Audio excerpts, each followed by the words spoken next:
반갑습니다, 여러분. 코비드를 이기느라고 수고 많이 하셨죠. 또 지금도 이기시느라고 수고를 많이 하시는 줄로 압니다.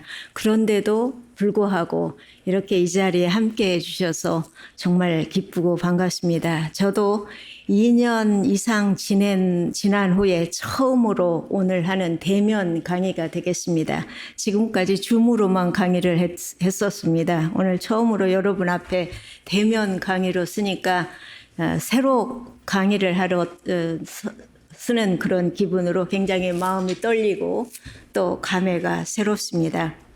먼저 여러분들이 이 질문들을 한번 생각해 보시기 바랍니다. 밥이라는 말을 들으면 어떤 이미지가 떠오르시나요? 또 밥이라는 말을 들으면 어떤 느낌이 떠오르시나요? 아니면 밥을 생각하면 여러분의 삶에서 어떤 이야기가 떠오르시나요? 아마 밥이라는 그 단어는 우리가 살아오면서 가장 많이 하고 또 가장 많이 들은 그러한 단어가 아닐까 생각합니다. 그래서 우리 모두가 밥이라는 말을 들었을 때 떠오르는 느낌도 또 이미지도 이야기도 다 많고 또 다르리라고 생각합니다. 그래서 오늘은 그 또 밥 짓는 것에 대한 그러한 이야기를 한번 편하게 해보려고 합니다. 제가 이 밥과 기독교 교육에 관한 생각을 시작하게 된 것은 가끔 예수님이 한국 땅에 오셔서 5천 명을 먹이신 기적을 행하셨다면 빵을 쓰지는 않으셨을 거고 무엇을 쓰셨을까라는 생각을 해보게 되었습니다. 디베랴 산에서 5천 명을 먹이신 예수님은 물 위를 걸어 가버나움으로 가셨습니다. 그런데 여전히 빵을 찾는 무리들이 예수님을 따라오게 됩니다. 거기서 예수님은 본인이 누구이신지, 예수님이 누구이신지를 밝히십니다. 나는 생명의 떡이니, 나는 하늘로부터 내려온 산 떡이니 라고 우리말로 번역이 되었습니다. 즉, 사람들에게 신적 존재로서의 예수님의 정체성, 또 예수님의 선교적 사명, 즉 그것은 사람들에게 영원한 생명을 얻게 하는 것이다라는 그러한 선언을 하시게 된 것입니다. 여기에 사용한 빵은 우리가 일상으로 쓰는 그러한 그들이 유대인의 문화권에서 그들이 일상으로 쓰는 주식, 그 빵을 의미합니다. 그렇다면 우리에게는 당연히 이거는 밥이 되어야 되지 않겠는가라는 생각이죠. 그래서 아마 그 간식으로 먹는 빵이 아니고 우리에게 있어서는 생명의 밥, 또한 하늘로부터 내려온 그러한 밥이니라고 하시지 않으셨을까라는 것을 생각하게 되었습니다. 일본 신학자인 다케니카라는 신학자 역시 그러한 표현을 했습니다. 아시아인들에게서는 하나님은 밥이다. 왜냐하면 밥은 생명의 하나님의 선물의 상징이기 때문입니다. 라고 이야기를 했습니다. 최근 연구에 따르면 한국인이 쌀을 재배하기 시작한 그러한 흔적은 13,000년에서 15,000년 전으로 거슬러 간다라고 합니다. 그러면서 밥을 주식으로 사용한 것은 5,000년 이상이 된 것으로 봅니다. 그렇기 때문에 북미에 사는 우리에게도 얼마나 이곳에서 오래 살았는가에 상관없이 밥은 우리의 주식입니다. 밥을 먹지 않았으면 우리는 밥을 먹지 않았다라고 이야기를 합니다. 그건 식사를 하지 않았다라는 의미와 연관이 되어집니다. 밥은 우리에게 생명을 유지하는 수단일 뿐만이 아니라 또한 우리의 한국인의 사회적, 문화적 기초가 되기도 합니다. 또한 밥은 우리의 역사이고 또한 우리의 정체성입니다. 특별히 한국인의 공동체적 정체성의 뿌리가 되는 것입니다. 또한 한국인의 정체성의 핵심적 요소라고 볼 수 있습니다. 그래서 밥은 하나님의 선물이고 또한 많은 사람들의 생명 공급의 원천이라고 말할 수 있습니다. 이제 이러한 의미에서 하나님의 선교와 연결, 사실은 그 전통적 한국 문화에서 밥은 많은 특색이 있지만 오늘 저는 여기에서 특별히 하나님의 선교와 연결되어지는 그러한 4가지 중요한 밥의 특색만을 이야기하려고 합니다. 첫째로 하나님의 선교와 연결해서 볼 때 밥의 특성은 나눔입니다. 이는 공동체를 지향하고 있는 우리 사회와 연결되어지는 것이죠. 밥은 하늘이다라는 시를 쓴 김지아 시인은 하늘을 혼자 가질 수 없는 것처럼 밥은 서로 나누는 것이다. 하늘의 별을 함께 나누는 것처럼 밥은 많은 사람들이 함께 나누는 것이다 라고 이야기를 했습니다. 진실로 밥은 나눌 때 더 맛이 나고 더 즐겁고 더 배가 부르게 되지요. 아마 여러분들이 그런 경험을 하신 분들이 있을 것입니다. 도시락 하나를 여러 명의 친구들이 함께 모여서 함께 비운 그러한 기억들을 가지고 계신 분들이 있으리라고 생각해요. 그래서 우리 문화에서는 손님이 왔을 때 그냥 하는 말은 우리 수저 하나만 더 가져오면 돼 라고 환대적인 그러한 표현을 쓰죠. 그래서 이 밥의 나눔은 바로 우리 문화 속에서의 환대로 연결되어지고 교회에서도 밥 나눔은 아주 중요한 역할을 지금까지 해왔다라고 생각합니다. 그래서 이 밥 나눔은 친밀한 관계를 맺고 또한 한국인으로서의 정체성으로 이어지는 것입니다. 하늘처럼 밥은 은혜롭고 또한 그렇기 때문에 우리는 식구를 늘리고 또 더 밥의 나눔을 통해서 다른 민족에게로 나아가는 그러한 길을 마련할 수가 있는 것입니다. 또한 성교와 관련되어서 2번째 밥의 특색은 그 나눔에서 오는 정입니다. 밥에서 정을 느끼고 밥은 또한 정을 담고 있습니다.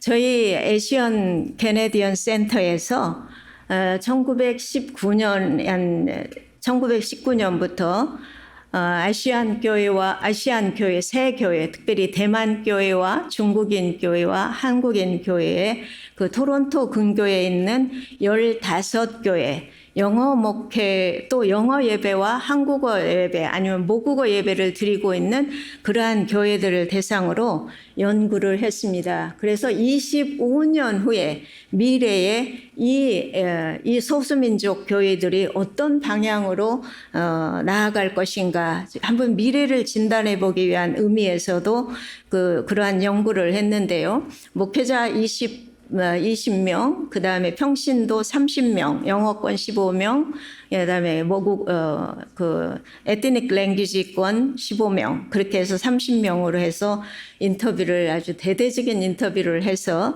그 결과를 모아서 책으로 낸 것이 조금 전에 보여드린 신앙의 사람들, 정의 사람들이라는 그러한 책입니다. 제가 그 인터뷰를 총괄적으로 다 읽고 정리를 했을 때 2가지의 단어가 아주 뚜렷하게 드러나는 게 있었습니다. 그것이 뭐냐면 신앙이라는 단어와 정이라는 단어였습니다.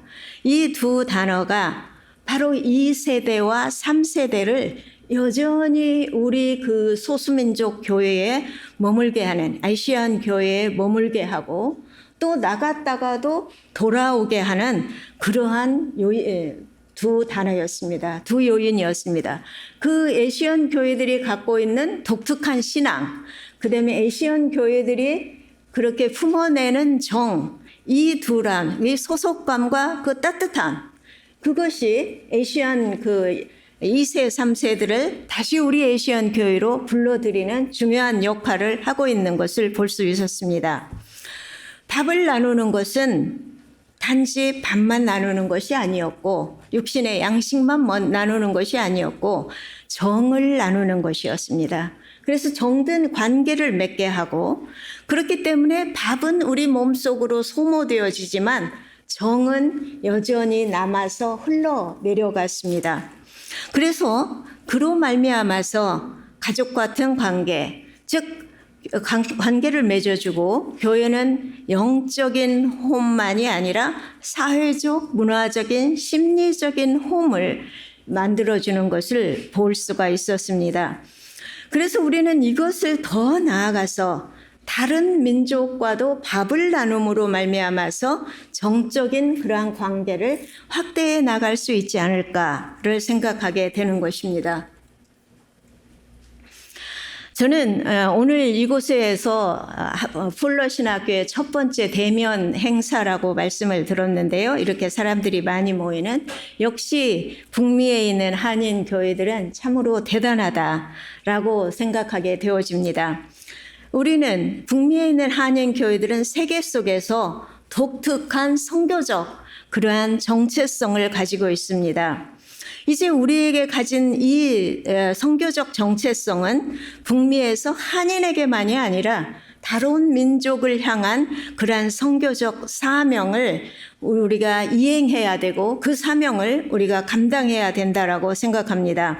바로 여기에 하나님이 우리를 부르신 뜻이 있고 뜻이 있다라고 생각합니다. 하나님의 선교에 참여하도록 하는 것, 즉 우리의 강한 신앙을 가지고 그 독특한 신앙을 가지고 아무리 눈보라가 쳐도 아무리 눈이 쌓여도 교회에 와서 예배를 드리는 그 독특한 가난한 신앙을 가지고 밥을 나누고 정을 나누는 한인들에게서 선교의 열정이 바로 나타난다라고 생각하고 그 열정이 또한 이 세계 속으로 퍼져나간다라고 생각합니다. 교회의 본질은 바로 성령 하나님의 선교에 참여하는 것입니다. 여기에서 선교는 모든 민족, 모든 인류 공동체, 그리고 하나님 나라의 징표인 전 창조 세계와 하나님의 사랑을 나누는 것입니다. 2012년 WCC는 또한 선교의 지평이 이 세계 속에서 어떻게 변하는가, 아까 성일교에서 말씀하신 것처럼 지금은 변방인에게 아니 주변인에게 선교하던 데서 이제는 주변인들이 선교하는 것으로 변화되었음을 확인하고 지지했습니다. 즉 과거의 선교를 받아왔던 그러한 나라들이 이제는 선교를 하는 나라로 되었습니다. 하나님의 사랑을 나누는 선교의 저열정의 지평이 바뀌었다라는 이야기죠. 저는 근데 그 근원을 따져봤을 때 그 근원이 바로 한국인의 전통적인 문화인 생명의 원천인 밥을 나누는 데서부터 시작되어지 않았을까, 정을 나누는 데서부터 시작되어지지 않았을까라고 생각하게 되어지는 것입니다. 선교와 밥의 이러한 그 이해 속에서 밥을 어떻게 지어야 할까? 그럼 기독교 교육을 어떻게 해야 될까라는 것으로 한번 오늘의 강의를 마무리하면서 생각을 해보도록 하겠습니다. 제가 평생 죄 속에서 저를 자성하면서 묻는 질문이 있습니다. 그것은 1970년대부터 레티렘 러셀이라는 기독교 교육학자, 즉 Christian Education in Mission, 한국말로 기독교 교육의 새 전망이라고 70년대에 번역이 되었습니다. 아주 오래된 책이죠. 그 책에서 이 러셀 교수님은 빵 대신 돌을 주는 기독교 교육이라는 그러한 화두를 던졌습니다. 기독교 교육이 우리 역사 속에서 빵을 주는 것이 아니라 생명의 빵을 주는 것이 아니라 돌을 주는 기독교 교육을 한 그러한 경우들이 있었다라는 것으로 비판을 하고 시작을 했는데요. 그래서 저는 기독교 교육을 하면서 제 스스로에게 항상 하는 질문은 내가 지금 빵을 주고 있는가? 아니면 내가 지금 돌을 던져주고 있는가라는 그러한 질문을 하게 된 것입니다. 그래서 이 레티렘 러셀 교수님은 기독교 교육은 모든 사람들에게 주신 하나님의 사랑과 은혜의 선물이다. 하나님은 어린이, 청소년, 어른을 포함한 모두에게 이 세상 속에서 하나님의 화해의 선교에 참여할 수 있는 기회와 힘을 주셨다라고 했습니다. 기독교 교육은 단지 나만 영적으로 성숙하면 되는 그러한 기독교 교육이 아니고 하나님의 선교에 참여하도록 모든 사람에게 예수님이 주신 하나님의 선물이다라는 것입니다. 그래서 이렇게 이야기를 해볼 수가 있습니다. 기독교 교육이라는 것은 생명의 밥을 나누는 것이다. 생명의 복음을 나누는 것일 때 생명의 밥을 나누는 것, 즉 하나님의 생명을 나누고 증언하는 것의 일환인데 이 나누는 것은 세상의 모든 사람들, 어느 누구도 소외되지 않고 어느 인종이나 어느 계층이나 어떤 빈부나 어떤 사회적 계층이나 나이나 어떠한 것에도 상관없이 이 모든 사람들이 충만한 삶을 살도록 생명을 얻게 하는 것이다 라고 저는 정의를 하고 싶습니다. 따뜻한 새 밥을 나눔으로 모든 사람들과 어느 누구도 소외되지 않게 모든 사람들과 생명의 밥을 나누는 것이다.